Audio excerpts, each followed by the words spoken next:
Episode number 2 की शुरुआत वहीं से होती है जहां पर एपिसोड नंबर 1 ख़त्म हुआ था। हम देखते हैं कि व्यूहुल जो इन्हें को बाइट करने वाला था, लेकिन उससे पहले ही जो इन्हें उसे बाइट कर लेती है और उसके बाद व्यूहुल ज़ोर से चिल्लाता है और वो बेहोश हो जाता है। जो इन्हें वहां से ऊपर की तरफ भागने लगती है और जैसे ही वो पलट कर देखती है, वो देखती है कि व्यूहुल उठ ही नहीं रहा है, वो वहाँ पर बेहोश पड़ा हुआ है। ये देखकर जो इन्हें वापस से वहां आती है और व्यूहुल की हार्ट बीट चेक करती है, क्योंकि व्यूहुल एक वैम्पायर है, इस वजह से उसकी हार्ट बीट ही नहीं है और जो इन्हें को इसके बारे में कुछ भी नहीं पता। वो सोचती है कि शायद ये मर गया है, इसलिए वो उसे हॉस्पिटल लेकर जाती है। वहाँ पर सारे डॉक्टर व्यूहुल की हार्ट बीट लाने की कोशिश करते हैं, लेकिन कोई फायदा नहीं होता। अब डॉक्टर उसे मरा हुआ बता देते हैं। ये सब सुनकर जो इन्हें शॉक हो जाती है और वो सोचती है कि उसने तो बस उसे काटा था।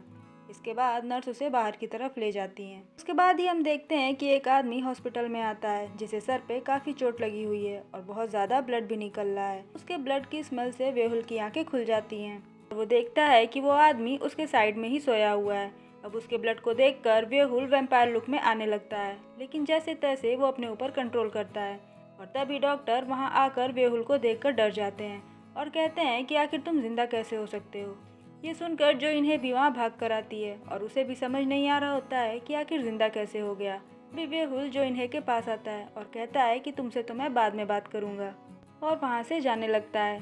तभी जो इन्हें व्यूहुल के पास दौड़ कर आती है और पूछती है कि तुम ठीक तो हो और तुम्हारी हार्ट बीट सही से काम तो कर रही है ना।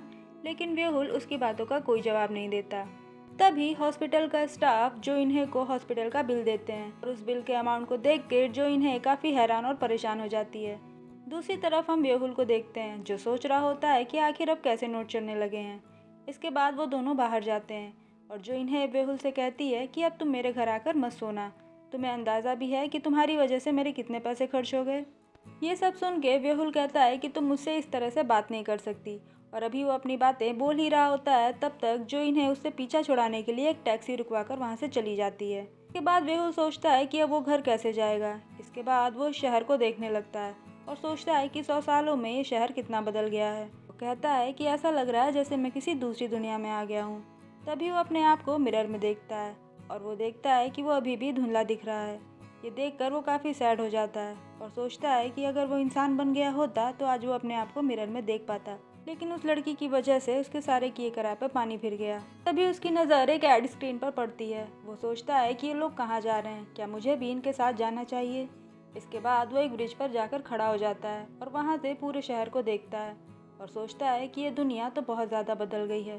दिन और रात का कोई पता ही नहीं चल रहा। रात में भी लोग ऐसे चल रहे हैं जैसे मानो उन्हें सोना ही नहीं है।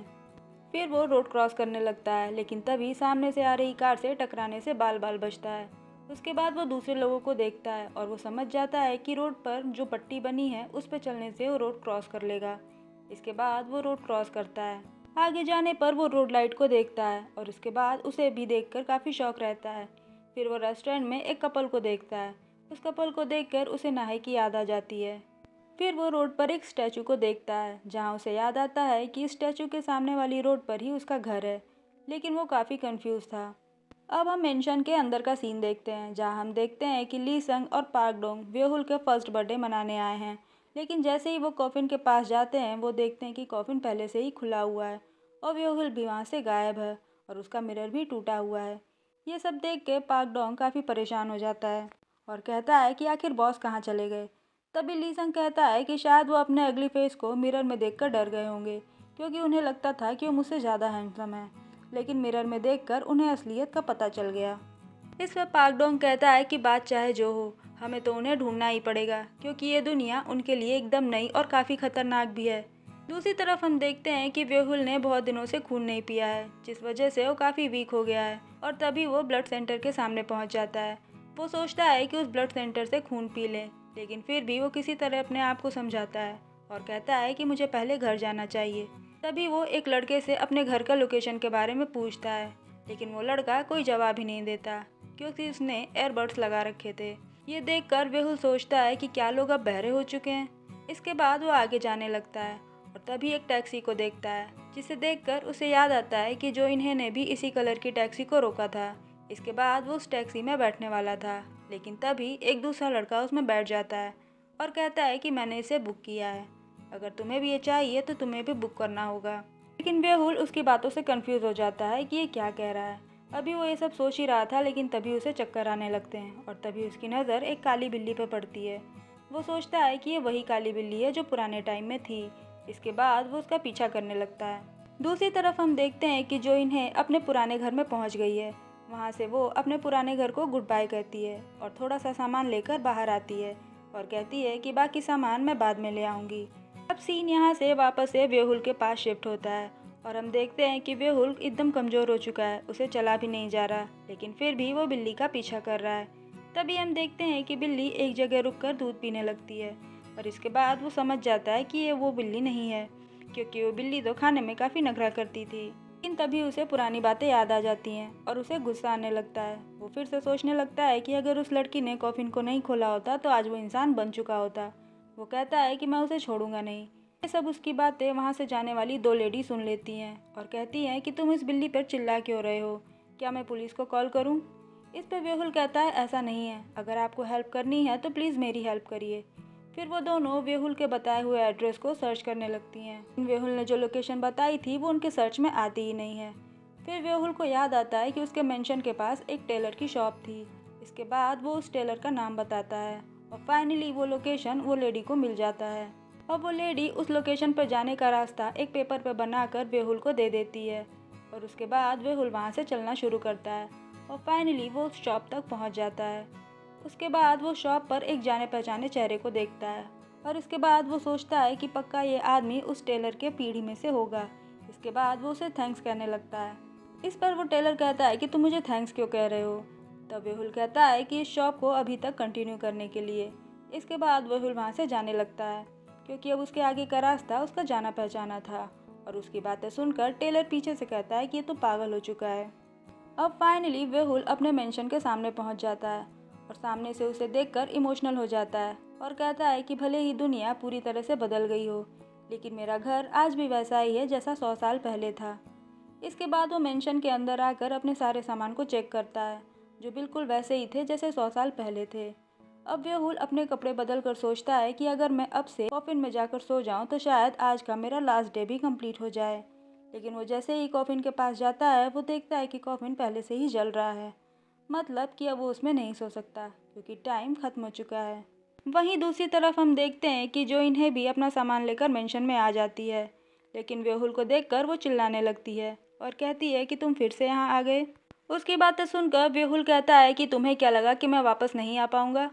इस पे जो इन्हें कहती है कि प्लीज़ तुम यहाँ से चले जाओ। अब बेहुल उससे कहता है कि वो यहाँ से कहीं नहीं जाएगा क्योंकि ये उसका घर है।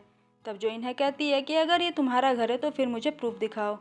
अब उसकी बातें सुनकर बेहुल चुप हो जाता है। वो उससे कहता है कि मेरे पास पूरे मेंशन की चाबी है जो मैंने बटलर जो को दी थी। अब जो इन्हें उसे मेंशन की चाबी दिखाकर कहती है क्या ये वही चाबियाँ हैं। तब बेहुल कहता है कि हाँ ये वही चाबियाँ हैं और ये मेरी है। और वो कहता है कि क्या तुम बिल्कुल नहीं जानना चाहती कि मैं इतने सालों से कॉफिन में क्यों था। अब जो इन्हें उसकी बातें सुने बिना वहाँ से भागने लगती है और तभी बेहुल को गुस्सा आ जाता है और वो अपनी बातों को चिल्ला चिल्ला कर कहने लगता है। वो कहता है कि इतने साल मैंने कॉफिन में कैसे बिताए हैं तुम्हें क्या पता। वो बताता है कि मेरे ऊपर कीड़े मकोड़े आ जाते थे, मैंने किसी तरह उसमें सरवाइव किया और तो और भूत मुझे इंसान समझकर डराते थे। तुम्हें नहीं पता मैंने ये काम करने के लिए कितना दर्द सहा है, लेकिन तुम्हारी वजह से सब कुछ खराब हो गया। तो जो इन्हें कहती है कि अच्छा तो तुम कह रहे हो कि तुम एक वैम्पायर हो जो इंसान बनना चाहता था, लेकिन मैंने कॉफिन का दरवाज़ा खोल दिया और सब कुछ बिगड़ गया। क्या तुम पागल हो गए जो स्टोरी सुना रहे हो? अगर तुम्हें कॉफिन में सोना ही था तो कॉफिन को लॉक करके सोए होते। अगर तुमसे ये भी नहीं हो पा रहा था तो डू नॉट डिस्टर्ब का टैग लगाना चाहिए था। ये सब सुन के बेहुल को काफ़ी गुस्सा तो आता है, लेकिन फिर भी वो कहता है कि चलो कोई बात नहीं, क्योंकि अब मेरे पास कोई रास्ता नहीं है, इसलिए मैं तुम्हें प्रूव करता हूँ कि मैं एक वैम्पायर हूँ। फिर वो अपने वैम्पायर वाले दांतों को बाहर निकालने की कोशिश करता है, लेकिन बहुत देर तक कोशिश करने के बाद भी उसके वैम्पायर वाले दांत बाहर नहीं निकलते। अब इसके बाद वो कहता है कि ठीक है मेरे दांत नहीं निकले तो क्या हुआ, मैं तुम्हें उड़ के दिखाता हूँ क्योंकि मैं उड़ सकता हूँ। इसके बाद वो उड़ने की कोशिश करता है, लेकिन वो उड़ भी नहीं पाता। अब बेहुल समझ नहीं पा रहा था कि उसके साथ क्या हो रहा है। फिर वो कहता है कि ठीक है मैं तुम्हें सामान उड़ा के दिखाता हूँ। और जैसे ही वो सामान को उड़ाने की कोशिश करता है सामान हिलते भी नहीं हैं। ये सब इसलिए हो रहा था क्योंकि अब वो हाफ ह्यूमन और हाफ वैम्पायर हो गया है। इस वजह से उसकी पावर्स हमेशा काम नहीं करेंगी। अब ये सब देख के जो इन्हें कहती है कि अगर तुम्हारी नौटंकी ख़त्म हो गई हो तो प्लीज़ यहाँ से निकलो। अब व्यूहुल कहता है कि रुको, अभी स्टोरी बाकी है। मैं हिप्नोटाइज भी कर सकता हूँ जिससे तुम्हें यकीन हो जाएगा कि मैं वैम्पायर हूँ। और जैसे ही व्यूहुल जो इन्हें को हिप्नोटाइज करने वाला था वो देखता है कि जो इन्हें की आंखों में व्यूहुल की तस्वीर बिल्कुल क्लियर दिखाई दे रही है। ये देखकर वो शॉक हो जाता है और उसके पास आने लगता है। एपिसोड यहीं ख़त्म हो जाता है। अगर वीडियो अच्छा लगे तो लाइक, शेयर और सब्सक्राइब ज़रूर करें।